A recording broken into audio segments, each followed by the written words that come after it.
राजस्थान के विधानसभा चुनाव में दिन जैसे जैसे पास आ रहे हैं, चुनाव के 25 नवंबर तारीख है, काफी अहम समीकरण बन रहे हैं, नए तरीके के समीकरण बन रहे हैं। लेकिन गुरुवार का जो दिन है वो खास है, क्योंकि आज ही के दिन बागियों के नामांकन वापस होने हैं। और बड़ी जो अपडेट आ रही है उसमें यह है कि झोटवाड़ा सीट पे बागी हुए राजपाल सिंह शेखावत ने अपना नाम वापस लेने का मन बना लिया है। शिव सीट पर रविंद्र सिंह भाटी क्या सोच रहे हैं? सांचौर सीट पर कोशिश हुई है लेकिन सफल नहीं। कोशिश सीपी जोशी खुद कर रहे हैं चित्तौड़गढ़ सीट पे जाके, लेकिन चंद्रभान सिंह आज्ञा मान नहीं रहे। कांग्रेस में भी बागीदौरा सीट पे कोशिशें हुई है। आज इसी मुद्दे पे बात करेंगे, बागी, बगावत और नाम वापसी पे। नमस्कार, मैं प्रदीप हूं, आप थिंक 360 देख रहे हैं। आपसे अपील है कि आपने अब तक हमारे चैनल को सब्सक्राइब नहीं किया है तो सब्सक्राइब जरूर करें, ताकि राजस्थान के विधानसभा चुनावों से रिलेटेड डिटेल हम आपको लगातार अपडेट करते रहें। तो इस बार जो पहली लिस्ट बीजेपी की आई, तभी से बगावत की लहर उठी और ये लगातार उठती रही। यही स्थिति कांग्रेस में रही। कई सीटों पर समीकरण बिगड़ रहे हैं। बीजेपी के 15 कद्दावर नेता अलग अलग सीटों पर ताल ठोक रहे हैं, तो कांग्रेस में भी ये संख्या आसपास ही है। ऐसा कहा जा रहा है कि झोटवाड़ा सीट पर पहले दिन से ही बगावत का सिलसिला शुरू हुआ, जिसमें राजपाल सिंह शेखावत बागी हो गए। बीजेपी से टिकट मांग रहे आशु सिंह सूरपुरा जब टिकट नहीं मिला तो कांग्रेस के खेमे में गए। उनके रिश्तेदार हैं धर्मेंद्र राठौड़, जो अशोक गहलोत के सिपह सालार हैं। हालांकि राठौड़ खुद ही को टिकट नहीं मिला। मनोबल की गई, कोशिश की गई कि सूरपुरा को कांग्रेस में एडजस्ट कर दिया जाए, लेकिन गोविंद सिंह डोटासरा नहीं माने। इस सीट पर कांग्रेस ने अभिषेक चौधरी को टिकट दिया है। सामने है कर्नल राज्यवर्धन सिंह राठौड़।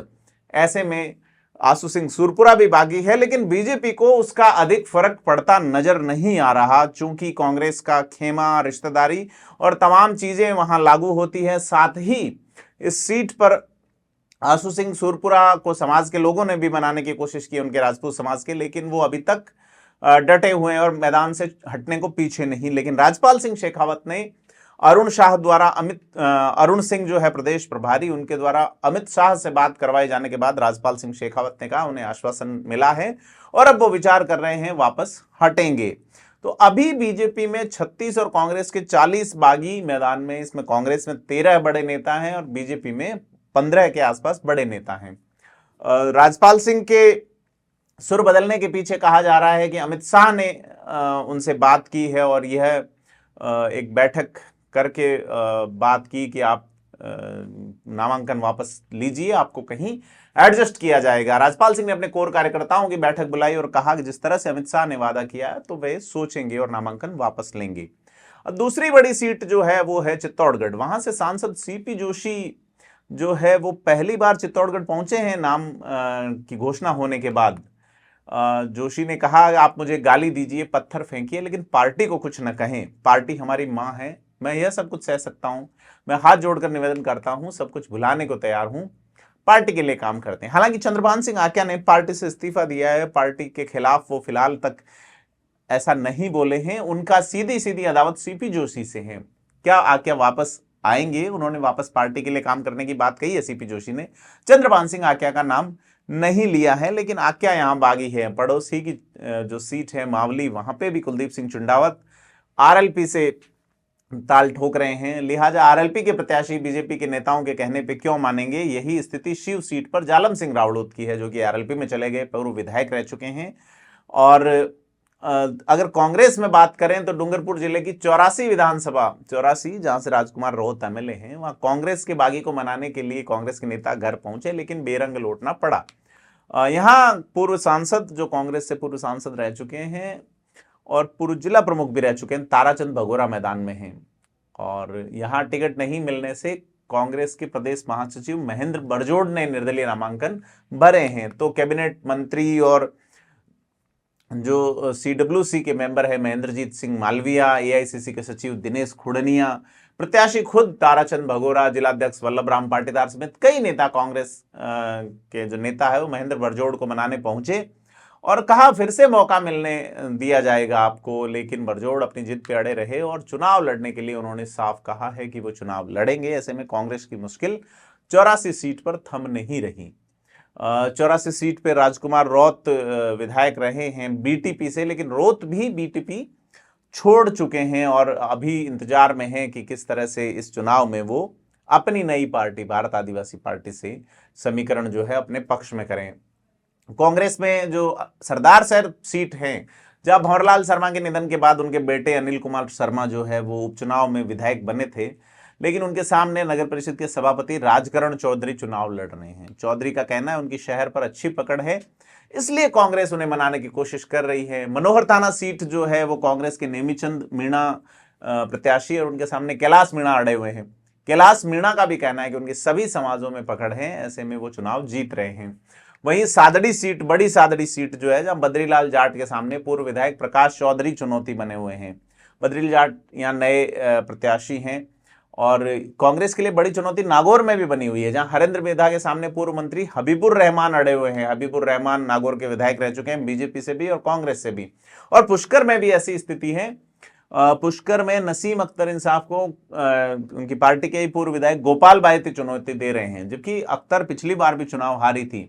शाहपुरा सीट जयपुर से सटी हुई, वहां भी पार्टी ने टिकट बदला है, तो आलोक बेनीवाल ने निर्दलीय चुनाव लड़ा और जीते। कमला बेनीवाल जो पहली विधानसभा से सदस्य हैं और संभवतः पहली विधानसभा की एकमात्र अलाइव यानी कि जीवित सदस्य कमला बेनीवाल हैं। उनके बेटे हैं आलोक बेनीवाल। कमला बेनीवाल गुजरात की राज्यपाल भी रह चुकी हैं और ये माना जा रहा है कि ये कांग्रेस का गेम भी हो सकता है, क्योंकि आलोक बेनीवाल वहां बीजेपी और कांग्रेस दोनों ने ही यादव प्रत्याशी को टिकट दिया है। यादव प्रत्याशियों की संख्या अधिक है। अगर आलोक बेनीवाल को कांग्रेस से टिकट दिया जाता तो Yadav vote bank plus Rajput vote bank एक तरफ जा सकता था। ऐसे में यादव वोट बैंक के दो हिस्से हो जाएं कि कांग्रेस से मनीष यादव और बीजेपी से उपेन यादव आधे आधे वोट चले जाएं और उसके बाद जो यह जाट समाज के वोट हैं इसका फायदा सीधा सीधा आलोक बेनीवाल को मिले। इस तरह की स्ट्रेटेजी की बात भी सामने आ रही है। ऐसे में सीट पे मनोबल की ज्यादा कोशिशें भी नजर नहीं आई है। बीजेपी की बात करें तो बीजेपी में अभी तक किसी का टिकट बागियों में नहीं बदला है। सबसे बड़ी मुश्किल रीडवाना में है, जहां प्रत्याशी जितेंद्र सिंह जोधा है और पूर्व विधायक और मंत्री यूनुस खान डटे हुए हैं। यूनुस खान बीजेपी का प्रदेश में बड़ा मुस्लिम चेहरा थे, ऐसे में यहां मुस्लिम वोट में उनकी अच्छी पकड़ है और मुस्लिम वोटों की संख्या इस सीट पर सर्वाधिक है। और यही नहीं, गुजरात से सटी हुई सांचौर सीट भी बीजेपी के लिए मुश्किल है। यहां बीजेपी ने नया प्रयोग करते हुए सांसद देवजी पटेल को टिकट दिया था। ऐसे में यहां दो प्रमुख दावेदार पूर्व विधायक जीवाराम चौधरी और पूर्व प्रत्याशी दानाराम चौधरी उनका विरोध कर रहे हैं। दोनों एक हो गए। जेडी पार्टी नाम का संबोधन देते हुए निर्दलीय नामांकन जीवाराम ने भरा है। और यहां पे बसपा से जो है वो शमशेर अली जो पीसीसी के मेंबर हैं और प्रदेश सचिव यानी पूर्व में प्रधान रह चुके सांचौर के, वो बसपा से प्रत्याशी खड़े हुए हैं। मुस्लिम और एससी जो कि कोर वोट बैंक है कांग्रेस का, वो एक तरफ शिफ्ट हो रहा है। देवासी वोट बैंक या कांग्रेस को वोट करता है। कृष्ण जो एक हत्याकांड के बाद के अंदर वहां पे वो वोट जो है वो भी कांग्रेस से छिटक रहा है। ऐसे में कांग्रेस के प्रत्याशी सांचौर में दिक्कत में है। बयाना सीट की बात करें तो बीजेपी के लिए वहां मुश्किल है। पार्टी ने यहां बच्चू सिंह बंसीवाल को टिकट दिया है, जबकि यहां से पूर्व प्रत्याशी ऋतु बनावत थी जो जिलाध्यक्ष की पत्नी है। ऋतु बनावत ने निर्दलीय नामांकन भरा है और उनके पति ऋषि बंसल ने भी इस्तीफा दे दिया है। ऐसे में बीजेपी कार्यकर्ता यहाँ दो धड़ों में बटे हुए हैं। कोटा की लाडपुरा सीट पर 3 बार से विधायक रहे भवानी सिंह राजावत भी बागी हैं। मनाने की कोशिशें चल रही और लग रहा है कि भवानी सिंह बैठ भी सकते हैं। यहां कल्पना देवी को टिकट देने से वे नाराज है। कल्पना देवी पूर्व विधायक हैं और बीजेपी की मुसीबतें जो बढ़ाने वाली एक सीट है बाड़मेर जिले की शिव, जहां से स्वरूप सिंह खारा को टिकट दिया गया है। यहां लंबे समय से तैयारी में जुटे पूर्व छात्र संघ अध्यक्ष रविंद्र सिंह भाटी ने निर्दलीय चुनाव लड़ने का फैसला लिया है। रविंद्र सिंह भाटी की जो फैन फॉलोइंग और जो स्थिति है उसको लेते हुए वहां जो है वो बीजेपी के लिए कड़ी मुश्किल खड़ी हो रही है। कांग्रेस से अमीन खान है वहां पे। और जयपुर जिले में 2 सीट कोटपुतली में भी पार्टी ने अपने पूर्व प्रत्याशी मुकेश गोयल की जगह इस बार हंसराज पटेल का टिकट किया है। मुकेश गोयल की शहरी वोटों में अच्छी पकड़ है और संघ पृष्ठभूमि से आने वाले मुकेश का टिकट कटने से शहरी वोटर नाराज हैं। वहीं राजपाल सिंह शेखावत की वापसी से बीजेपी की राह थोड़ी सी आसान हुई है। जोटवाड़ा सीट पर बीजेपी अब निश्चिंत हो सकती है। साथ ही कांग्रेस भी अपने दाव पेच और प्रयासों में जुटी है। जोटवाड़ा प्रदेश की वो सीट है जहां सबसे ज्यादा मतदाता है और सबसे ज्यादा पिछले 5 साल में करीब 60,000 नए वोटर भी जुड़े हैं। चुनाव बड़ा रोचक हो रहा है। बागियों को मनाने के लिए 4-5 घंटे बचे हैं। इन 4-5 घंटों में 3-4 घंटों में क्या नजर आता है ये वक्त बताएगा। हम आपको अपडेट करते रहेंगे। आपसे अपील है कि थिंक 360 को सब्सक्राइब करें।